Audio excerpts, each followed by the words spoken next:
Hello everyone, मैं doctor Babita Kundu अपने channel पे आपका स्वागत करती हूँ।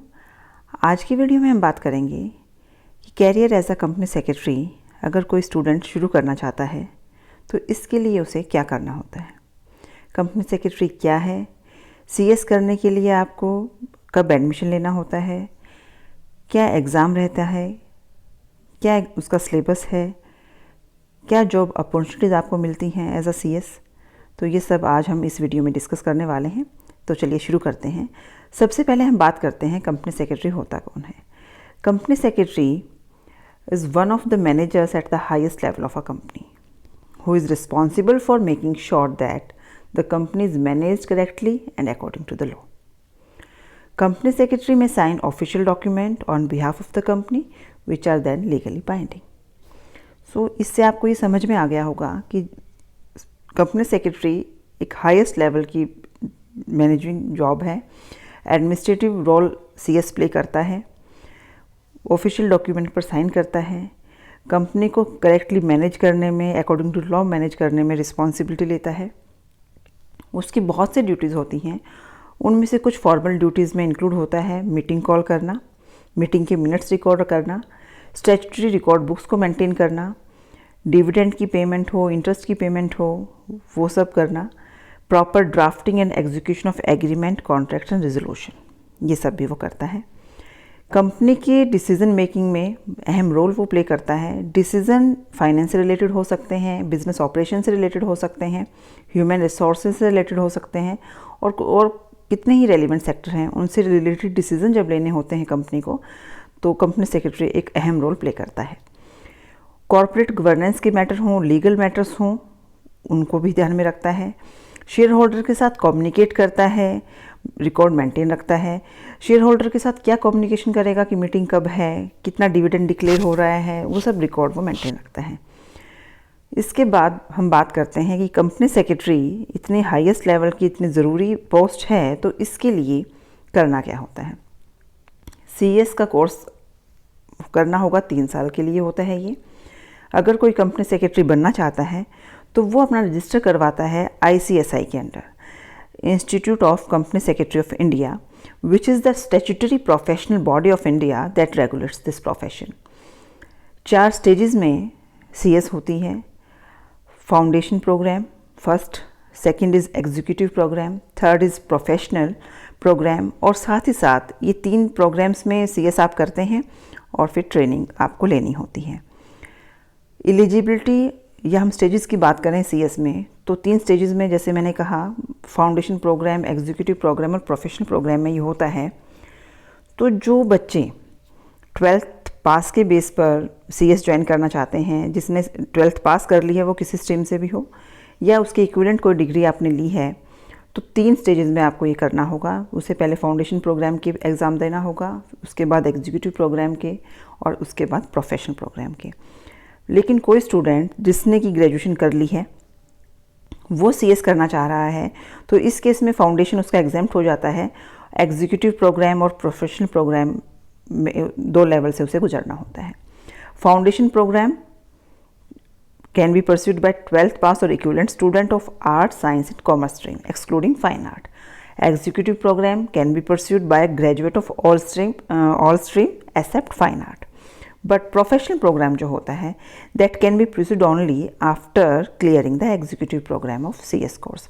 इसके साथ साथ ये भी ध्यान रखने की बात है, ग्रेजुएशन जो एग्जीक्यूटिव प्रोग्राम है, ग्रेजुएशन किसी भी स्ट्रीम से हो या किसी बच्चे ने CA कर रखा है, कोई प्रोफेशनल है, तो वो भी कर सकता है ये। Training is the most important aspect for student pursuing courses in company secretary. Student must undergo short term training programme during the intermediate level, जो कि एग्जीक्यूटिव प्रोग्राम का होता है, ये इंटरमीडिएट लेवल पे होता है। और फाइनल लेवल के एग्ज़ाम के बाद आपने ट्रेनिंग भी कर ली है, फाइनल लेवल का एग्ज़ाम भी आपने क्लियर कर लिया है, then you can become associate member of ICSI। Associate member बन जाएंगे, आपको एसोसिएट मेंबरशिप मिल जाएगी ICSI की, तो आप एलिजिबल हो जाते हैं एज एसोसिएट कंपनी सेक्रेटरी। और जब आप as associate company secretary eligible हो जाते हैं तो अपना career as a company secretary आप शुरू कर सकते हैं। एडमिशन की डेट, एडमिशन हालांकि CS कोर्स में throughout the year open रहता है और CS के एग्ज़ाम जो हैं साल में 2 बार होते हैं, जून और दिसंबर में। ज़्यादा अपडेट के लिए आप ICSI की वेबसाइट पर चेक कर सकते हैं टाइम पे। एडमिशन की cut off date foundation programme में 31 मार्च रहती है अगर दिसंबर में उसी ईयर एग्ज़ाम देना है, और 30 सितंबर रहती है अगर जून में नेक्स्ट ईयर एग्ज़ाम देना है। तो एग्जीक्यूटिव प्रोग्राम बोथ मॉड्यूल में अगर करना है आपको तो 28 फरवरी रहती है जून के एग्ज़ाम के लिए, और 31 अगस्त रहती है जून के एग्ज़ाम के लिए। एग्जीक्यूटिव प्रोग्राम सिंगल मॉड्यूल में अगर आप करते हैं तो 31 मई रहती है दिसंबर एग्ज़ाम के लिए, और 30 नवंबर रहती है जून के एग्ज़ाम के लिए, नेक्स्ट ईयर के लिए। सिलेबस फाउंडेशन प्रोग्राम में आप 4 पेपर स्टडी करते हैं। जो एग्जीक्यूटिव CS प्रोग्राम होता है उसमें आप 8 पेपर्स स्टडी करते हैं, 2 मॉड्यूल में ये डिवाइडेड होते हैं। और अगर आप CS प्रोफेशनल प्रोग्राम पढ़ रहे हैं उस केस में उसमें आपको 3 मॉड्यूल में 9 पेपर पढ़ने होते हैं, 9 paper divided into 3 module. Time पर ये जो पेपर हैं ये चेंज होते रहते हैं, मैंने डेट लिखी हुई है वो आप देख सकते हैं। फाउंडेशन प्रोग्राम में जो 4 पेपर आप पढ़ते हैं, paper 1 business environment and law के लिए होता है, पेपर 2 बिजनेस मैनेजमेंट एथिक्स और एंटरप्रेन्योरशिप का होता है, पेपर 3 बिजनेस इकोनॉमिक्स है, और पेपर 4 में आप अकाउंटिंग के फंडामेंटल्स पढ़ते हैं, ऑडिटिंग के फंडामेंटल्स पढ़ते हैं। ICSI में जैसे ही आप रजिस्टर करवाएंगे तो ICSI आपको स्टडी मटेरियल प्रोवाइड करता है, बाय पोस्ट आपके पास आ जाएगा वो। लेकिन फिर भी इसके साथ साथ आपके पास सेकेंडरी और हायर सेकेंडरी एजुकेशन के जो लेसन्स होती हैं ना वो भी आपको पढ़ना चाहिए। जो बच्चे BCom में एडमिशन ले लेते हैं साथ साथ, वो BCom में जो फर्स्ट ईयर में पढ़ रहे होते हैं वो मेनली फाउंडेशन प्रोग्राम में कवर हो जाता है। अब ये भी आप कह सकते हैं BCom में आप पढ़ते जाएंगे, कुछ सब्जेक्ट CS में आपके आ जाएंगे और आपकी दोनों तरीके से तैयारी हो जाती है। जो एग्जीक्यूटिव प्रोग्राम है उसमें मॉड्यूल 1 में 4 पेपर आप पढ़ते हैं, मॉड्यूल 2 में 4 पेपर पढ़ते हैं। मॉड्यूल 1 में आप लॉ से रिलेटेड ज़्यादा पढ़ते हैं, सामने दिए हुए paper journal law, company law, business entity और क्लोजर के कैसे होता है, टैक्स लॉ क्या है। मॉड्यूल 2 में भी आप 4 पेपर पढ़ेंगे जो कि कॉर्पोरेट और मैनेजमेंट अकाउंटिंग से रिलेटेड होंगे, सिक्योरिटी लॉ होंगे, कैपिटल मार्केट से रिलेटेड आप पढ़ेंगे, इकोनॉमिक्स, बिजनेस और कमर्शियल लॉ आप पढ़ेंगे, फाइनेंशियल एंड स्ट्रेटेजिक मैनेजमेंट भी आप इसमें पढ़ेंगे। तो एग्जीक्यूटिव प्रोग्राम में भी आपने 8 पेपर पढ़े, फाउंडेशन में आपने 4। अब बात करते हैं प्रोफेशनल प्रोग्राम की। ये 3 मॉड्यूल में डिवाइडेड है। पहले मॉड्यूल में 3 पेपर जो कि टैक्स से रिलेटेड हैं, ड्राफ्टिंग से रिलेटेड है। मॉड्यूल 2 में जो आपकी कॉर्पोरेट रिस्ट्रक्चरिंग है, सेक्रेटेरियल ऑडिट है, रेजोल्यूशन कैसे पास होते हैं, ये सब। मॉड्यूल 3 में आप कॉर्पोरेट फंडिंग पढ़ते हैं, केस स्टडीज़ पढ़ते हैं। साथ ही साथ जब आप मॉड्यूल 3 पढ़ रहे होते हैं तो आपको 3 पेपर पढ़ने हैं, एक आपको इलेक्टिव चूज़ करना होता है। 8 इलेक्टिव सब्जेक्ट्स गिवन हैं, उनमें से आपको एक चूज़ करना होता है। बैंकिंग लॉ एंड प्रैक्टिस में से insurance law and practice, intellectual property right law and practice, forensic audit, direct tax law and practice, labour law and practice, valuation and business modelling, insolvency. इनमें से आपको कोई एक पेपर पढ़ना होता है। आपके सामने सब्जेक्ट हैं, आप ये देख सकते हैं। अब बात करते हैं जब प्रोफेशनल प्रोग्राम, जैसे आपने देखा तो ये बड़ा ही एलेबोरेटिव है। इसमें आप काफ़ी सब्जेक्ट्स पढ़ लेते हैं। हालांकि ICSI subject study material available कराता है, बट फिर भी जब आप एग्जीक्यूटिव प्रोग्राम और प्रोफेशनल प्रोग्राम में आप एडमिशन लेते हैं तो साथ ही साथ आपको एक यूनिवर्सिटी या कॉलेज या इंस्टीट्यूट में एडमिशन ले लेना चाहिए जो कि CS के कोर्सेज करवाते हों, ताकि आप इन सब्जेक्ट्स को अच्छे से पढ़ सकें। स्टडी मटेरियल से ही नहीं हो जाएगा, आपको ये अच्छे से पढ़ने भी होंगे। इसके लिए आपको कोई ना कोई इंस्टीट्यूट ज्वाइन कर लेना चाहिए। एक बच्चा CS क्लियर कर गया वो हम कब कहेंगे? फाउंडेशन प्रोग्राम हो, एग्जीक्यूटिव प्रोग्राम हो, प्रोफेशनल एग्जामिनेशन हो, ये सब पास करने ज़रूरी हैं। और पास कब करेंगे? जब वो स्टूडेंट 40% मार्क्स हर एक पेपर में लेगा, और ओवरऑल जो एग्रीगेट सभी सब्जेक्ट का बनेगा वो 50% कम से कम होना चाहिए, तभी आप पास माने जाएंगे। टाइम लिमिट, जितने टाइम के लिए आपने रजिस्ट्रेशन कराया है उस registration during that period, with in the registration period आपको अपना एग्जीक्यूटिव, आपको अपना प्रोफेशनल एग्जामिनेशन कंप्लीट करना होता है। आप जो रजिस्ट्रेशन पीरियड है उसे बढ़वा भी सकते हैं, वैलिडिटी बढ़ सकती है, एक उसमें फ़ीस लगती है और इस आपको रिन्यू करवा लेते हैं अपने रजिस्ट्रेशन पीरियड को। किसी भी रीज़न से अगर आप वो क्लियर नहीं कर पा रहे हैं पेपर, तो आप अपना रजिस्ट्रेशन पीरियड एक्सटेंड करवा सकते हैं और विद इन दैट पीरियड आपको अपनी CS कंप्लीट करनी होती है।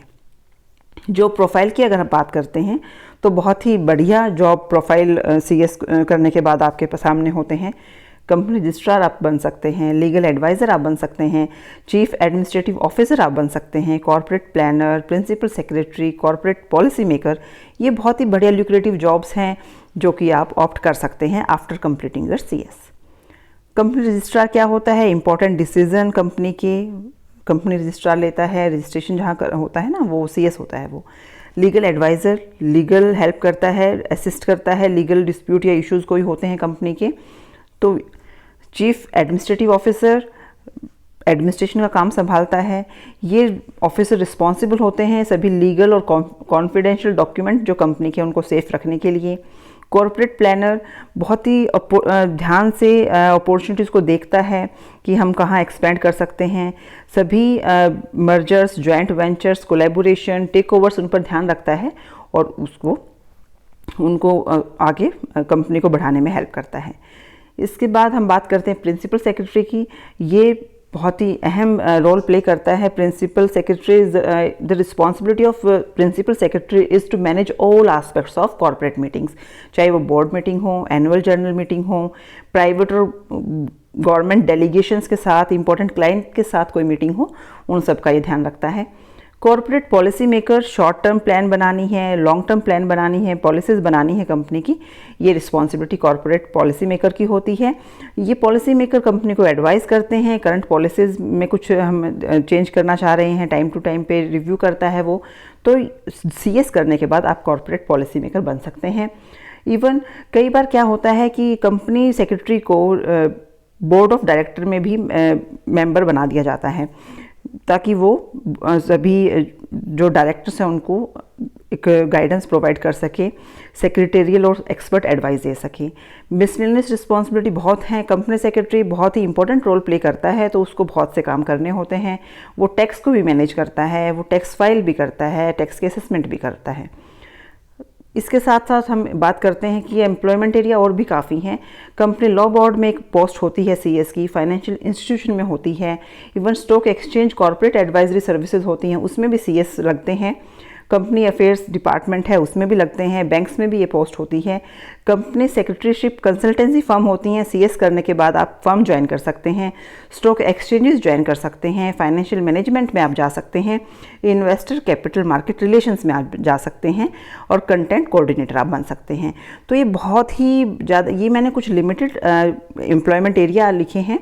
इसके अलावा भी आप सर्च करेंगे तो मिल जाएंगे आपको। जब आप CS कर रहे होते हैं ना, तो आपको जॉब अपॉर्चुनिटीज़ भी पता चलना शुरू हो जाती हैं। तो मैं तो यही कहूँगी बच्चे कि कॉमर्स अगर आपने ऑप्ट कर ली है तो द बेस्ट है। आप CA कीजिए, CA अकाउंट्स बढ़िया है तो CA कीजिए, अदरवाइज CS में भी आप जा सकते हैं। CS is very good.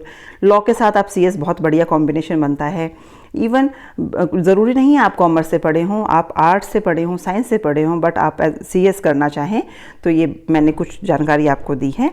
I hope ये आपको हेल्प करेगी अपना कैरियर एज अ CS बनने में। Thank you very much for watching this video.